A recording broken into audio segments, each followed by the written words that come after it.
দেশে ডেঙ্গুতে আক্রান্ত হয়ে আরও 6 জনের মৃত্যু হয়েছে। শনিবার 21 সেপ্টেম্বর সকাল 8টা থেকে রোববার 22 সেপ্টেম্বর সকাল 8টার মধ্যে তাদের মৃত্যু হয়।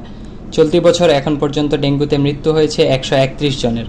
রোববার স্বাস্থ্য অধিদপ্তরের হেলথ ইমার্জেন্সি অপারেশন সেন্টার ও কন্ট্রোল রুম থেকে পাঠানো এক সংবাদ বিজ্ঞপ্তিতে এ তথ্য জানানো হয়।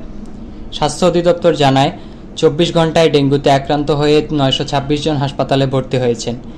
এবছরে একদিনে ভর্তি হওয়া সর্বোচ্চ রোগীর সংখ্যা এটি। এবছর এখন পর্যন্ত হাসপাতালে ভর্তি হয়েছেন 24,034 জন। হাসপাতালে নতুন ভর্তিদের মধ্যে বরিশাল বিভাগে 65 জন, চট্টগ্রাম বিভাগে 151 জন, ঢাকা বিভাগে 512 জন, খুলনা বিভাগে 101 জন রয়েছেন। এছাড়াও রাজশাহী বিভাগে 46 জন, রংপুর বিভাগে 33 জন, ময়মনসিংহ বিভাগে 18 জন নতুন রোগী ভর্তি হয়েছেন। স্বাস্থ্য অধিদপ্তর জানায়, সারা দেশের বিভিন্ন সরকারি ও বেসরকারি হাসপাতালে বর্তমানে 2,822 জন ডেঙ্গু রোগী ভর্তি আছেন। এর মধ্যে ঢাকায় 1,994 জন, 1,328 জন বিভিন্ন বিভাগে ভর্তি আছেন।